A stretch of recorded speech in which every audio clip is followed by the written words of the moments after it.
네, 여러분 안녕하세요. 잔쌤입니다. 자, 우리 수능영어 벼락치기 대입파악 편 시작해 보도록 할게요. 자, 일단 우리 요지, 주제, 제목 각각의 특징은 있어요.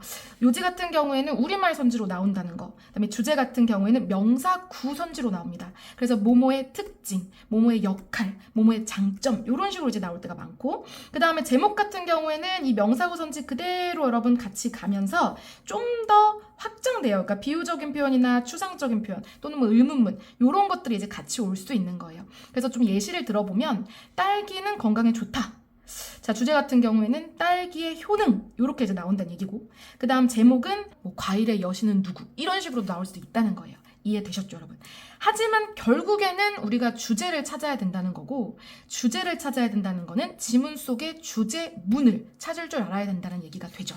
자, 그래서 여러분 대입파악 문제는 글의 구조랑 그 다음에 글의 전개 방식 이 두 가지를 우리가 좀 활용해서 문제 푸는 법을 배워볼 거예요. 자, 지문 속에서 주제문이 어디에 등장하는지를 보면 초반부에 여러분 딱 치고 이제 부연 설명을 쭉 하는 경우도 있고요. 쭉 얘기하다가 마지막에 여러분 결론을 얘기하는 경우도 있고요. 그 다음에 친절하게 이제 두 번 나오는 경우도 있어요. 그리고 앞에 얘기하다가 이제 방향을 확 전환하면서 또는 앞에 있는 내용을 반박하면서 however이나 but 뒤에 이제 나오는 경우도 있습니다. 그쵸? 자, 그 다음에 아예 없는 경우가 좀 있는데 이건 뭐 흔하지는 않죠. 근데 이야기 같은 거 나올 때 약간 소설 같은 게 나왔어 갑자기. 그러면 이 이야기의 뭐를 교훈을 찾으라는 얘기가 되겠죠. 보통은 이제 요 네 가지 안에서 노는데 쌤이 이걸 보여드리는 이유는 여러분들이 실수하지 마시라는 겁니다. 어떤 실수요? 읽기 전에, 지문을 읽기 전에 우리는 주제문이 어디에 있는지를 알 수가 없거든요. 그래서 무조건 여러분 밑에 답이 있을 거다라고 확신하시면 안 돼요. 왜요? 이 글의 구조가 얘나 얘일 수도 있잖아요. 자, 실제로 작년 수능이 그랬죠, 여러분. 작년 수능이. 작년 수능 보면 마지막 부분에 어떤 식으로 내용이 흘러가냐면 사람들이 어려워한대요. 뭐를? 상상하는 거 어려워한대요. 어떻게 사람들이 보는지, 볼 수 있는지, 물체를 볼 수 있는지, 뭐 없이 색깔이 뭔지를 모르고 물체를 볼 수 있는 방법을 생각하기가 어려웠대요. 그래놓고 다음 문장도 even today 나왔으니까 심지어 오늘도 해서 같은 말이 반복될 거란 말이죠. 그러니까 여기서 여러분들이 마지막 부분을 보면 어떤 답을 찍게 되냐면 상상하기 어렵다, 여전히 모른다, 3번이 답이겠네 이렇게 찍는 거예요. 그래서 실제로 3번을 찍은 친구들이 많았단 말이에요. 자, 무조건 뭘 해야 된다? 첫 번째 문장을 읽으셔야 됩니다. 자, 보시면 뇌에 여러분 서로 다른 영역이, 서로 다른 부분이 정보를 얻는데요.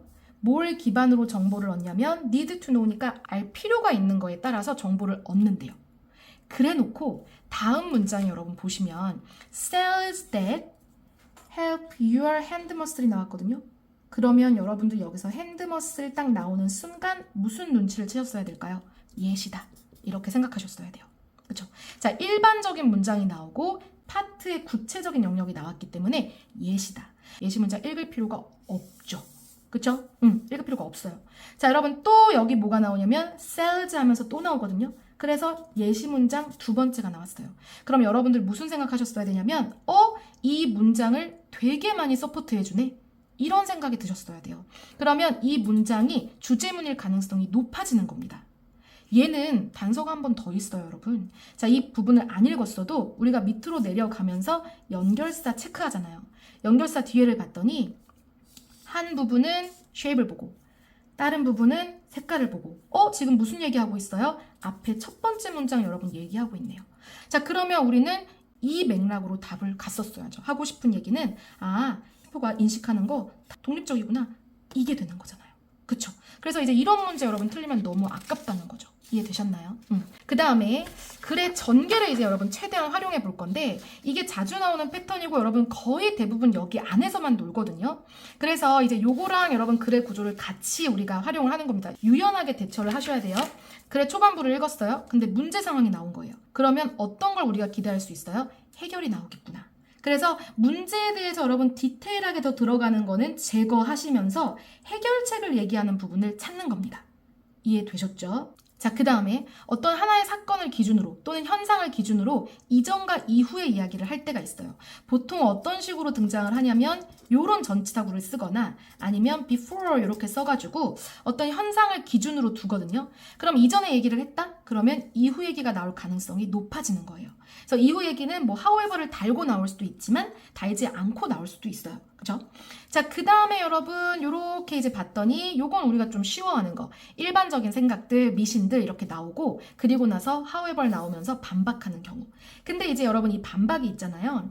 however로 딱 명확하게 나올 수도 있지만 요런 표현으로 나와서 좀 숨어 있을 수도 있거든요.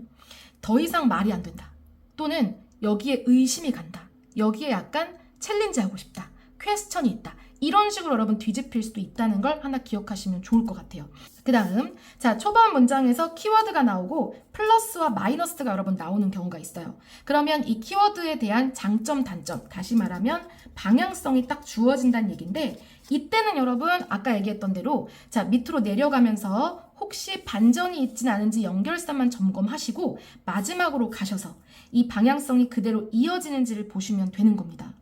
쌤, 근데 이렇게 나올 수도 있다면서요. 이거 놓치면 어떡해요? 여러분 놓칠 수가 없죠. 왜? 초반부에 키워드랑 방향성을 잡았어요. 근데 마지막에 갔더니 갑자기 부정적인 얘기를 하고 있어요. 그러면 여러분들이 이제 의심을 하셔야 되는 거죠. 아, 중간에 혹시 뒤집힌 부분이 있나? 그때 확인하시면 됩니다. 왜냐? 이렇게 달고 나오는 경우가 훨씬 많으니까요. 그죠? 그래서 우리가 최대한 시간을 좀 효율적으로 써야 되니까 그렇게 기억하시면 돼요. 자, 그 다음 현상 설명은 여러분 똑같아요. 똑같은데 이제 키워드가 등장을 하고 그 다음에 이런 플러스나 마이너스가 아니라 그냥 설명이 오는 겁니다. 얘가 뭘 하더래. 얘가 이런 역할을 하더래. 얘가 이런 점이 있더래. 이런 특징이 있더래. 요런 게 이제 나오는 거죠. 자, 그래서 여러분 정리해보면 자, 첫 번째, 일단 글의 첫 문장을 읽어라. 첫 문장을 읽고 첫 번째 퍼즐을 생각해보자. 자, 두 번째, 이 퍼즐에 따라서 글의 전개를 떠올리며 글을 읽자. 자, 문제의 경우에는 해결을 찾을 것, 과거의 경우에는 현재를 찾을 것, 통념이나 오해에 대한 거라면 역접의 연결사를 찾아보자. 키워드나 방향성이 나왔을 경우에는 역접의 연결사를 체크하면서 글의 마지막 부분을 읽자. 요렇게 여러분들이 머릿속에 넣으시고 문제를 같이 풀어보도록 하겠습니다. 자, 여러분 문제 해결 보겠습니다. 자, 첫 번째 문장을 읽었더니 우리 어때? 환경적인 위험이 포함하고 있다는 얘기는 여러분 얘는 예시를 보여주는 거예요. 그래서 이런 걸 포함한다라고 했으니까 이 문장을 읽고 우리가 머릿속으로 생각해야 되는 건 환경적인 위험이 있구나. 일단 이거예요. 됐죠, 여러분? 환경적인 위험이 있구나. 자, 뒤에 여러분 읽을 필요 없이 다음 문장으로 넘어옵니다. 지금 쌤이 왜 이렇게 하는지 이해가 안 되는 친구들은 시그니처 영상 보고 오세요. 알겠죠? 자, 그 다음 문장 봤더니 여전히 여러분 무슨 얘기하고 있어? 환경적인 유해 물질 얘기를 하고 있죠. 그러면 유해 물질이 difficult to avoid라고 나오면서 자, 여러분 여기까지 딱 읽었을 때 무슨 생각을 하셔야 돼요? 그렇지, 문제다. 이렇게 생각을 하셔야죠. 문제다. 그러면 첫 번째 퍼즐 여러분 발견하셨죠? 그럼 이제 뭐 해줘야 돼? 해결이 나올 수 있겠다라는 생각을 하시면 돼요. 자, 그럼 이제 어떻게 해야 되느냐? 우리 문제 확인됐으니까 이거에 대한 부연 설명들은 어때? 전혀 읽을 필요가 없게 됩니다. 자, 다음 문장 봤더니 얘가 나왔어요. 줄이거나 제거하거나 이러한 요인들을 줄이거나 제거하는 것. 이게 나왔네요. 그래서 여러분 뒤에 봤더니 요구한대요. 사회적인 액션을 요구한답니다. 자, 여러분 뭐 나온 거예요? 그렇지, 해결 나왔네요. 그러면 문제 해결 이렇게 조각이 맞춰졌으면 이제 답을 찾으러 가시면 되는 겁니다. 뒤에 서치해주도 예시라서 굳이 읽을 필요가 없어요, 여러분. 되셨나요? 자, 그러면 이제 밑으로 갔더니 어려운 유해환경 요인, 사회적 대응이 필요하다. 1번이 답이 되겠죠. 자, 이제 다음 걸로 넘어가 볼게요. 자, 여러분 또 이번에는 전후 지문들을 좀 보겠습니다. 지금 하고 있는 거 여러분 다 최근 5개년 기출들이에요. 수능 문제들이에요. 자, 보시면 첫 번째 문장 가볼게요. 자, 고친대요. 뭔가를 고치는데 물건을 고치는 것이 빈도부사 쓰레기. 뭘 요구하냐면 여러분 명사 핵 창의력을 요구한답니다. 됐죠? 자, 뭐보다 그냥 오리지널 프로덕션이니까 여러분 원래 이제 만드는 거, 생산하는 것보다 고치는 게 창의력을 요구한대요. 자, 여기서 팁을 하나 드리면 여러분 이 단어 있죠? 이 단어는 창의력이잖아요. 여러분 영어 지문에서 이 창의력이라고 하는 애는 보통 인간 거예요. 인간 거. 인간의 고유한 능력으로 많이 나옵니다. 기억해 두시고 그래서 고치는 건 더 힘이 드는구나. 조금 더 확장되면 고치는 건 인간이 할 수 있는 거구나. 요렇게 여러분 생각을 하시면서 다음 걸로 넘어가는 거예요. 자, 근데 이제 뭐가 보여요, 여러분? 얘가 보이잖아요. 잡았다 이놈 이런 느낌이야. 그러면 산업화 이전에 여러분 이야기를 하는 거죠. 그러면 이 글은 일단 전이 등장을 한 거예요. 물론 전의 얘기만 할 수 있어요. 그치만 아주 높은 가능성으로 후의 이야기가 나올 수 있다. 이겁니다, 여러분. 자, 그래서 쌤이라면 이제 산업화 이후 얘기가 있나 하고 이 근처 문장 시작되는 지점을 좀 볼 것 같아요. 그랬더니 여러분 여기 있어. 잡았다 이놈. 이게 있죠.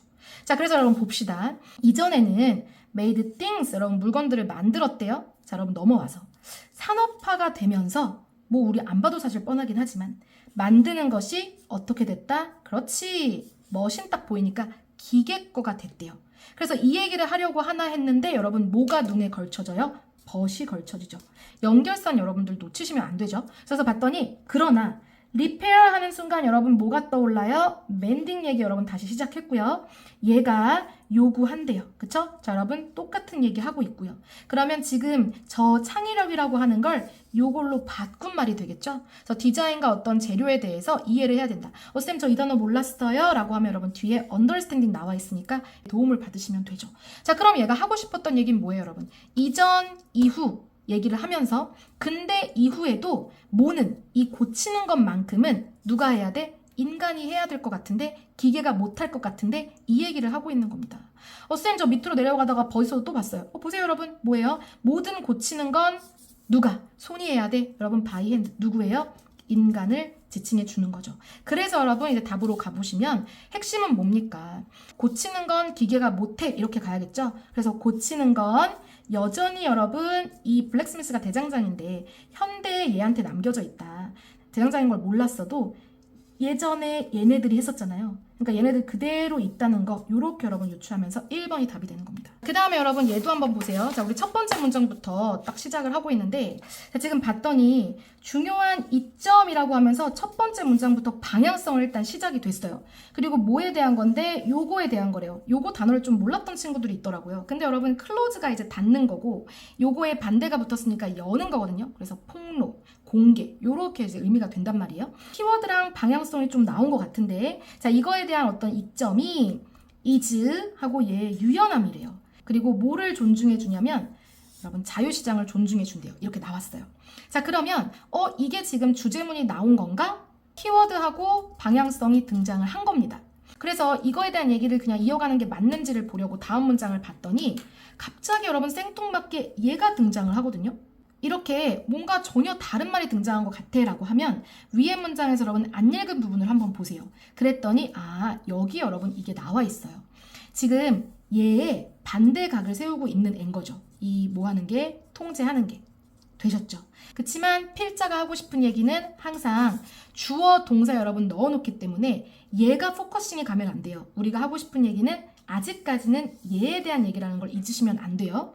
그 얘기는 지금 얘에 대한 설명은 어때? 이거를 좀 잘 설명하기 위한 보조수단으로 쓰였을 거기 때문에 얘에 대한 디테일한 내용은 중요하지 않을 가능성이 높아요.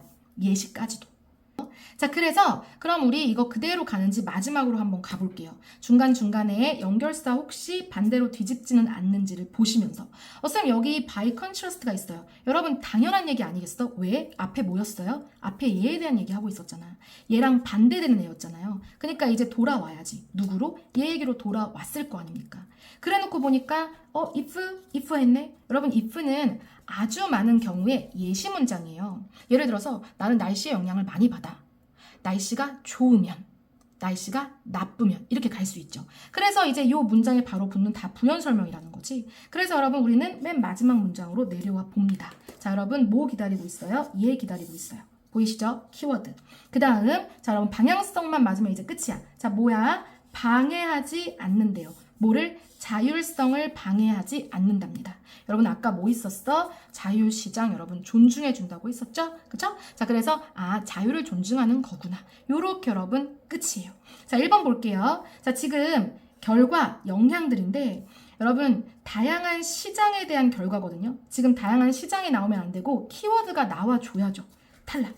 자, 여러분 2번 필요성인데 여러분 확인하고 뭐 분석하는 거예요. 현재 트렌드 분석 여러분 얘기 아니었고요. 자, 여러분 3번 전략인데 회사가 이 이익을 올릴 수 있는 전략 여러분 아니었고요. 자, 여러분 4번 benefit 여러분 뭐였어? 플러스 여러분 방향성 나왔고요. 그 다음에 요 단어가 좀 어려웠을 텐데 여러분 우리 public 이거 뭐 하는 거야? 약간 공개하는 거예요. 그래서 대중들이 알게 하는 거 이거를 공개하는 거 요런 맥락을 기억하시면 되거든요. 그래서 얘가 여러분 뭐랑 똑같은 거야? 그렇지, 얘랑 여러분 또 똑같아지는 거예요. 되셨죠? 그래서 4번이 답이 되는 겁니다. 자, 5번은 스텝스가 되려면 여러분 여기 지문에 뭐가 있어야 된다고요? 단계들 나와줘야죠. 없었기 때문에 탈락이에요. 되셨죠? 자, 그 다음은 현상인데 현상이 여러분 이제 뭔가 하우에버처럼 딱 보자마자 빵 하고 풀 수 있는 게 없어서 이제 어렵다고 느끼는 거지 키워드 방향성 푸는 거랑 여러분 똑같아요. 자, 보세요. 자, 지금 과학자들이 사용을 한대요. 패러다임을.